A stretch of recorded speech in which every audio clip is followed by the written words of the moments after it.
Winning out is an ideal finish to the season for the Cincinnati Bengals, but if they don't do that, or even if they do, what do we need to learn about this team down the home stretch?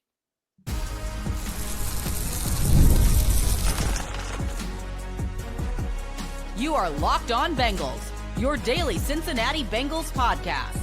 Part of the Locked On Podcast Network, your team every day. What up, Bengals fans, and welcome to another episode of the Locked On Bengals podcast. I'm your host, Jake Liscow. He's your host, James Rapien. We are Locked On Bengals here on the Locked On Podcast Network, covering your team every day on YouTube and everywhere you get your podcast. Welcome back to the everydayers out there.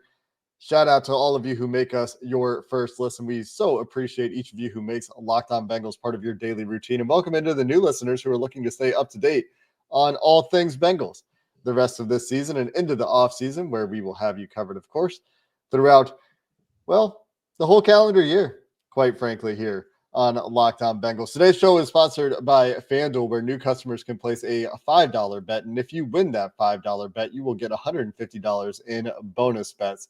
Again, if you win that first $5 bet, you can check it out at FanDuel.com to get started.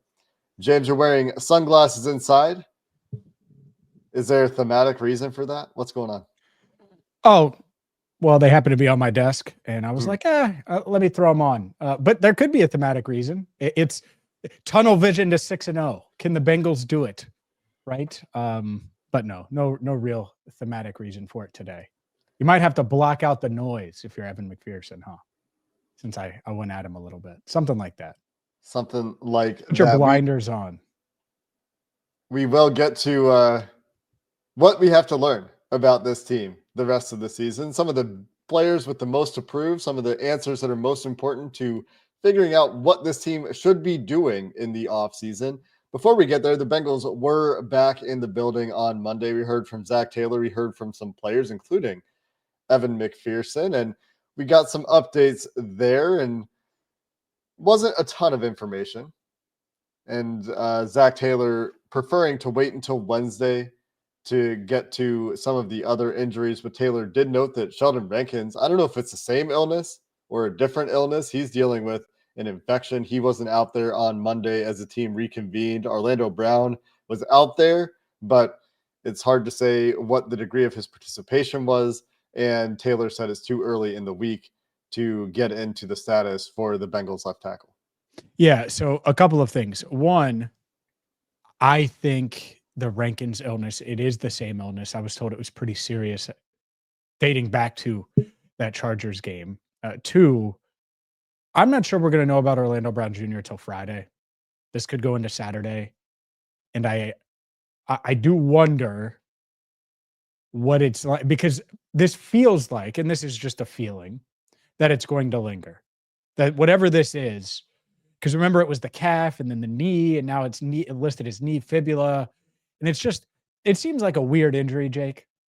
So I wonder what the plan will be for Orlando if they lose this game and they fall to 4-8 and they clearly aren't making the playoffs. Like, it's just something you say out loud. It's like, all right, well, that is your left tackle. It's going to be your left tackle moving forward. That's certainly your starting left tackle in 2025. You start to have that conversation, I think, if they lose Sunday, which is why I wonder if Orlando, and I do think he's doing everything he can to return, but if they say, all right, Orlando, if you can go, let's go, because this is the do or die. And you could have said that with the Chargers game, but it really is now with the Steelers game, where it's like, all right, the entire mentality of the team probably changes if they fall to 4-8. Well, and you also consider, can you make the injury worse? Remember that when he aggravated the injury was against Philly back in week 8. He tried to go the very next week, and it got worse. I don't know if it got worse, but or you decided he couldn't play through it. It feels worse because we haven't seen him again. I think he thought he could. And again, this is semi speculation here, but I think he thought he could go. And then it's like, oh, and they dialed it way back. And they're hoping he can return, of course. There's a reason he's not on injured reserve. So we'll see. I guess the point I'm trying to make either way, maybe we don't know if he actually aggravated it. Maybe we don't know if the injury actually became worse. Maybe he just decided that it was too much to play with in that game. But if there is a risk of it getting worse, that's where I still wouldn't want to push it. I know this is a very important game. I just wouldn't want to risk something long-term happening to Orlando Brown because he still is your left tackle for the next couple of years. And when he's been healthy this year, he's been really good. And they've been a little bit unlucky with him, right? He was a model of consistency, didn't miss time, and he had to play through injury last year. And this is the first year that he's missed significant time like this in the NFL. And with that in mind, I would want to make sure he's as healthy as possible for the long term. And this ties into the theme of the episode today and balancing the short-term goals for this year versus what they need to learn in the long term and finding where those areas overlap and you can kind of get both. And with Orlando Brown in particular, that's a very important piece for your future. Yeah, I think in the Bengals specifically, and some teams don't do a good job of this, but the Bengals, the front office and the coaching staff, the front office lets the coaching staff do their job. The coaches let the front office do their job. And I think they do a good job of that. But if the Bengals lose Sunday, I don't really see a reason why Orlando should play moving forward. Mm-hmm. Like it doesn't make sense because I don't think he's just going to suddenly wake up Monday and be 100%. So you just got to say it out loud. Franchise left tackle, certainly part of your future. Coming off of when he's been healthy this year, his best season, I would say, certainly better than last year. So more than capable. And so he doesn't really have anything to prove. We're going to talk about a lot of guys in this episode that have something to prove. The last thing you want is Orlando Brown Jr. having to rehab more than he might have to because of this injury in the offseason, or to go through whatever kind of recovery that he would have to go through when you're 4-8. Mm-hmm. And so that's where I look.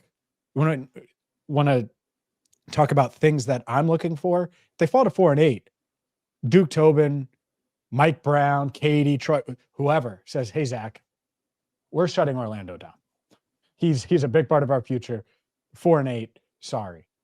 And at the same time, that might make the coaches mad because they are trying to win games. They are trying to rebound. I'm certain Zach doesn't want to have a losing season this year. Even last year when Joe went down, they found a way to have a winning season. And if they fall Sunday, I think a losing season is certainly pretty likely. Yeah, and that's where you have to make some of those hard decisions. The other injury notes from Monday, really the only one that is terribly significant, Charlie Jones still not out there on Monday, so still have some questions, specifically for that return job where Charlie Jones has shown that he is a good returner, and they don't really have great options besides, especially with Chase Brown in the workhorse running back role. He's certainly not back there on kick returns, and he wasn't returning punts anyway. So some questions remain at returner with Charlie Jones not back on Monday. We'll see what's going on with these guys the rest of the week when we get some injury report kind of practices starting on Wednesday. The other note, the ping pong tables are back, James, and Josh Newton does not play ping pong. He plays cornerback. I love Josh's mentality and approach. And Jay Morrison wrote a great thing on it. I wasn't there Monday, full disclosure, but I was like, oh, like I love this. And I've talked with Josh a ton. So I love that. 1, 2. And this is kind of takey. I know a lot of people are like, oh yeah, the camaraderie, ping pong. It feels like a desperate attempt to recapture the magic. I don't know. It just like, okay, ping pong tables are back in the locker room. Like, is that gonna help them make tackles and be in the right spot and not give up deep balls and protect Joe and open up running lanes and all of the things that we want them to do? I mean, obviously, right? That's how it works. That's you go to Bengal social media and the ping pong tables mean the Bengals are back, baby. Here's my thing is like maybe just like they shouldn't have taken him out in the first place. It didn't. I don't know who made. Yeah, I don't know who made that decision. I like Katie was or not Katie. Elizabeth was the one that announced it. Mm-hmm. But I don't think Elizabeth made the call. No, I don't think that was it at all. I think there was someone that was like, yeah, we don't need them this year. Maybe that is it. Maybe that does give them their superpower. By the way, if it does, great. Yeah. Great. Hopefully it does. But I do like that Josh Newton plays DB, not ping pong. I guess that's how we'll know, is depending on how Josh Newton plays versus the rest of the team, because That's Josh right. isn't playing big ball. Anyway, Geno let's get it. Stone takes such better angles now that he is on the ping pong table working on his angles. It's going to Yeah, be there you great. go. Let's get into who has the most approved, what answers we're looking for about this team down the stretch coming up next. This episode of Locked On Bengals is sponsored by PrizePicks. PrizePicks is daily fantasy done right. It makes daily fantasy sports accessible to everyone. All you have to do with PrizePicks is you're going to pick more or less on at least two players in their projections with PrizePicks for a shot to win up to 100 times your money. And it's really so simple. You pick 2 to 5 players, whether they'll score more or less in their PrizePicks projection. Maybe it's Joe Burrow passing yards. Maybe it's Chase Brown touchdowns. Maybe it's Chase Brown receiving yards if you want to get into some of the less frequented options with PrizePicks. And all you have to do, like I said, you pick more or less on 2 to 5 players and you'll multiply your money. They also have a ton of great promos going on today. If you sign up, you'll get $50 instantly when you play your first $5. You don't even need to win to get that $50 bonus. It's guaranteed. You can check it all out at PrizePicks on the PrizePicks app, and you'll use code LOCKEDONNFL to get $50 instantly after you play your first $5 lineup. Again, in the app, promo code LOCKEDONNFL to get $50 instantly on your first $5 lineup. PrizePicks, run your game. Today's show is also brought to you by Skylight Frame. Look, gift giving is tough. And if you come from a big family, it can be hard and expensive to buy each person a personal gift for the holidays. Well, that's where Skylight Frame comes in, because Skylight Frame is easy to use and it's the perfect thing for anyone in your family. Setup takes less than 60 seconds. They have seamless sharing, so you can invite friends and family to easily share photos via the free Skylight mobile app or email. So maybe you have less tech savvy family members that only have an email and they don't have apps on their phone. Fine. Well, they can send those photos via email. You can add new photos straight from your phone from anywhere, and it looks beautiful in your home. Photos are displayed in high def resolution, so you could choose from 5 different frame styles as well. Set it up in portrait or landscape mode. And now, as a special limited time offer for our Locked On Bengals listeners, get $20 off your purchase of a Skylight Frame when you go to skylightframe.com/NFL. That's skylightframe.com/NFL. skylightframe.com/NFL. Get $20 off your purchase now at skylightframe.com/NFL. A lot of guys on this team have something to prove or need to bounce back or need to show that they can be part of this team's future. We've talked about several of them. Several of them are even veterans. And it's not just veterans. There's obviously a bunch of young guys on this team that they need to get some answers about. They've lost some of the players that we were hoping to get some answers about down the stretch, and they've had injuries certainly as well. But James, when you think about what answers you're looking for this team down the stretch, what is the first thing that pops into your mind when I say, we got 6 games left for the Bengals? What do you want to see? What do you need to learn? What's the long-term answer that's the most important for you this year? I need to learn if Jermaine Burton is a receiver that you can even semi-bank on as being a contributor next year. And I think that's such a need. One, it's a key if they're going to go 6-0. I think they're going to need a guy like Jermaine or someone like that to step up. 2, with T. Higgins' future, receiver is going to be near the top, if not at the top, of the list of offseason needs, assuming T. Higgins signs elsewhere. So with that being said, is Jermaine a piece you can use? Is he not? He's got 3 years left on his rookie deal after this year. And the reason I lead off with him and not a Cam Taylor-Britt and not some of these other guys is it's like, all right, well, at least at corner, you're going to be talking about DJ Turner on a rookie deal, Dax Hill in the final year of his deal. And like there are bodies there. At receiver, I think we realize that Andre Yosebosh is not going to be your wide receiver 2. And outside of that, what else is there outside of Jamar and T? And so if T's gone, the Jermaine Burton role is interesting. And I'm not even saying, can he prove that he can be wide receiver 2 going into next year? I think that's kind of insane to even speculate about because it's pretty unrealistic. But can he show, hey, I can be a wide receiver 3. I can be your deep threat next year. I can help you. That's what I need to see over the final 6 weeks. And I do wonder if he's going to get enough chances, earn those chances to prove it. But then when he does get those chances, i.e. a deep ball that I think he should have caught against the Chargers, when he just takes an awful route to the football and doesn't run where I think he should have ran. We've seen that a few times, and that's supposed to be his specialty. So Jermaine Burton is at probably the top of my list outside of Orlando Brown Jr. and possibly shutting him down if they lose Sunday. And I think less debatably getting both hands up to try to catch the ball in the end zone against the Chargers. My God. Yeah.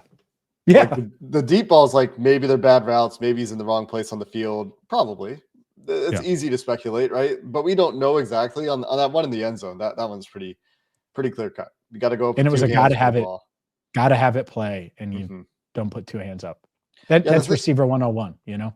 The thing with Jermaine Burton that I think is interesting down the stretch is, does he earn the opportunities? One. So just monitoring his snap counts down the stretch and seeing what the rotation is. If T. Higgins and Jamar Chase are healthy for the rest of the season, what does the rotation look like between Jermaine Burton and Andre Yosevach? Because those are going to be the 2 guys primarily. You might see like 2 or 3 snaps from Trent Irwin a game because the Bengals can't seem to quit him. But Isaiah Williams, come on, baby. Yeah, we'll see if he can get active, right? But I know. The Jermaine Burton question is, one, can you do enough to get those opportunities in the first place? So like I said, just from a snap count perspective, I think Jermaine Burton's activity level is interesting to me the rest of the season. But beyond that, to show that he can be a significant part of this offense going forward, to show that he can be a player that you will grow to be able to rely on, he needs to be able to convert on the field as well. And so does a route tree grow down the stretch, or is he doing the same thing? And is he running the same kinds of routes? We've seen him do some different things. It's not only been go balls and the vertical route tree, but can you get a little bit more efficient than, well, actually a lot more efficient than your, let's see, 28% catch rate on 14 targets. He's caught 4 of the 14 passes thrown to him. Insane. And given some of those have been deep balls, you should expect a lower number here for Jermaine Burton, but it shouldn't be that low. That's a pretty bad clip. And so can you see some improvements in terms of converting your opportunities into catches, into plays? And really outside of that on the offense, what else is there that we're looking for? I mean, we kind of know what this offense is. They need help on the interior offensive line. They're going to need some support at tight end, where Drew Sample probably isn't a huge part of the team's future. We'll see if Mike Gesicki is back in the future or not. Eric All probably is, but coming off another ACL, you're going to need support at tight end. Mm-hmm. You know you've got Jamar Chase. You know you've got Chase Brown. You probably need some depth. Well, at running back, you definitely need some at wide receiver as well, as we're talking about. But the big variable is Jermaine Burton a big part of your future plans or not? The only other question I would ask on offense is, do we need to see Matt Lee? And if they lose, if they eliminate themselves from the playoffs by not winning out, essentially, that's where my calls for Matt Lee will start to grow a little bit louder. I understand not wanting to pull your veterans because you don't know. Maybe it is worse. Maybe Matt Lee just isn't ready. But if there's nothing else to play for in terms of playoffs, that's where I will start to talk about Matt Lee as well as the only other topic on offense that I think I would be wondering about. Maybe Tanner McLaughlin as well, if we're really digging, but that's it. Yeah, I think for sure Matt Lee, and you could discuss a bunch of different scenarios there. The other one, and by the time you hear this or view this, we're going to know if they get him or not. But let's be honest, Jake, they should claim Greg Dulcich. Oh, yes. I mean, a no-brainer. And I don't say this often either, but I was like, big yes. Yeah, like the tight end room, fine. Like Cam Grandy, you use him as a blocker. Tanner McLaughlin, you drafted him. I don't care. Greg Dulcich could be a guy that could help you long-term. And so who knows? That's all I'll spend on it. But I figured we should mention it. Waiver claims will be out later this afternoon. We're recording this around 1 p.m. Eastern time. But yeah, I think that would be the one that I'd be interested in. Outside of that, Matt Lee, Jermaine Burton, and the defense. And boy, oh boy, is there a lot, Jake Liscow, on the defense. We will discuss it coming up next. Home favorites. This episode is brought to you by FanDuel, America's #1 sportsbook, and the Bengals favored at home against the Pittsburgh Steelers right now. New customers. So if maybe you haven't used FanDuel yet this year, even though you've heard us talk about it all season long here on Locked On Bengals, well, you can bet $5 and get $150 in bonus bets if you win. If you're a new customer right now at FanDuel.com, it is that easy. And the FanDuel Sportsbook app is awesome. It gives you everything you need to place live bets on the NFL all in one place. So maybe you get a hunch in the middle of the game. You can see all of the stats, all of the play-by-play in one spot, also where you make your wagers. It is convenient. It is easy. That's why FanDuel is America's #1 sportsbook. So take advantage and get started with $150 in bonus bets with your first $5 bet. If you win that $5 bet today by going to FanDuel.com. Never waste a hunch and make every moment more with FanDuel, an official sportsbook partner of the NFL. Most of the questions that we need to answer about this Cincinnati Bengals football team, you're right, are on the defensive side of the ball. We started with Jermaine Burton. That is a significant question for this offense, but we've spent a lot of time in the last week talking about what's gone wrong with this season and playing the blame game and things like that. A lot of it comes down to the defensive side of the ball, where your best player is Trey Hendrickson, who had a trade demand last year, certainly will revisit his contract this year, but that's not a question that we necessarily have down the stretch. The questions are looking for answers, looking for pieces that can be part of this team going forward, looking for who has the most to prove is really the way that you can frame it. And there's a big question for the entire defensive coaching staff. We've talked about that quite a bit.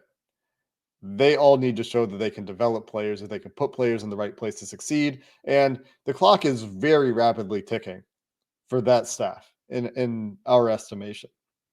Beyond that, you look at players.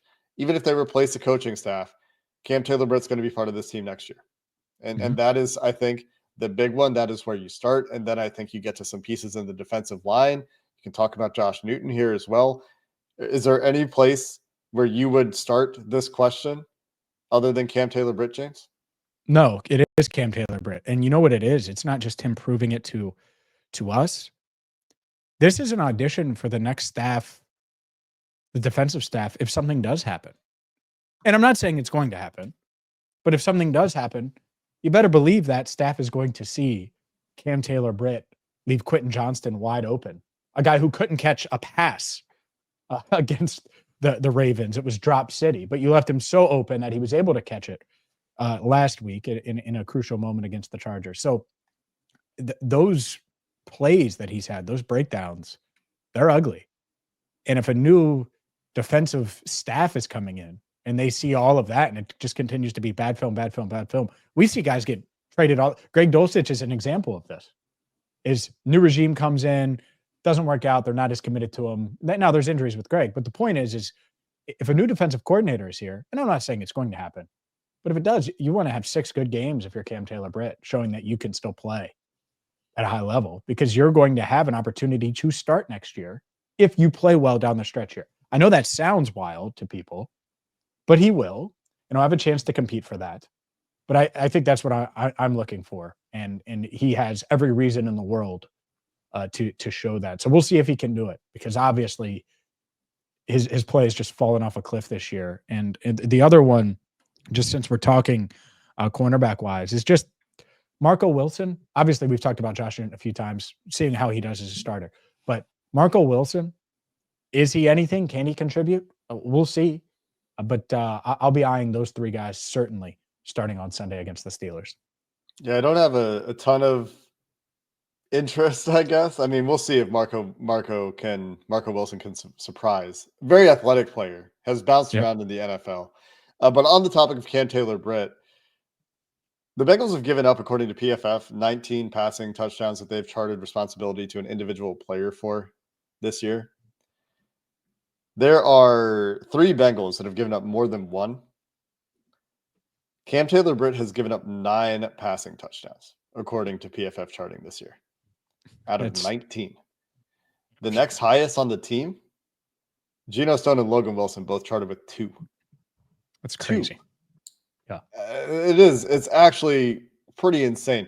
And it's not just that he's giving up catches at a higher rate than he has in the past. He's giving up more yards per catch than he has in the past. Like all of the statistic measures back up the eye test for Cam Taylor-Britt. It's just been a disaster season for a guy that had the highest expectations, I think, in terms of talking about CB1, talking about Pro Bowl potential for Cam Taylor-Britt this offseason. Yeah. And he's not there.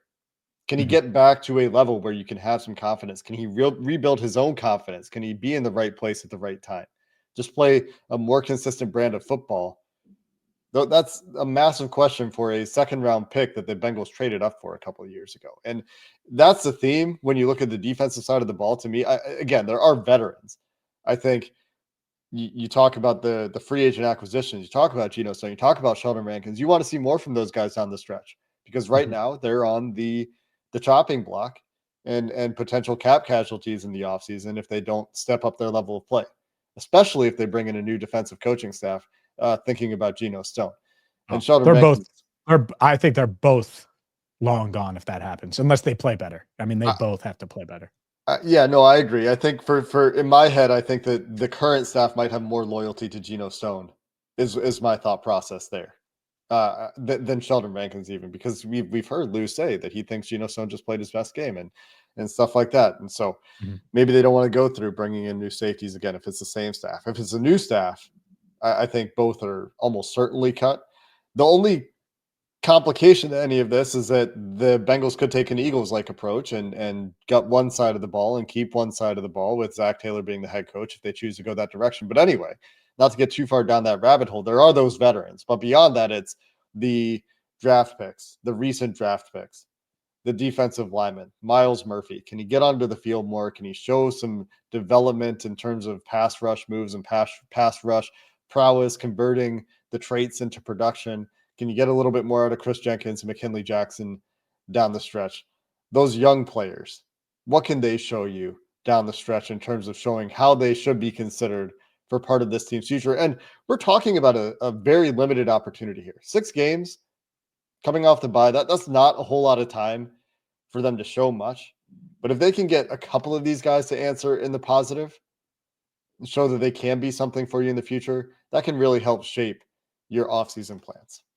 Yeah, you need an edge player. You need a defensive. You need both to step up. You need one of these corners to emerge where you're like, oh, well, they can be a big part of the future. And it goes hand in hand with possibly winning these games. And we'll see there. The other one is Evan McPherson.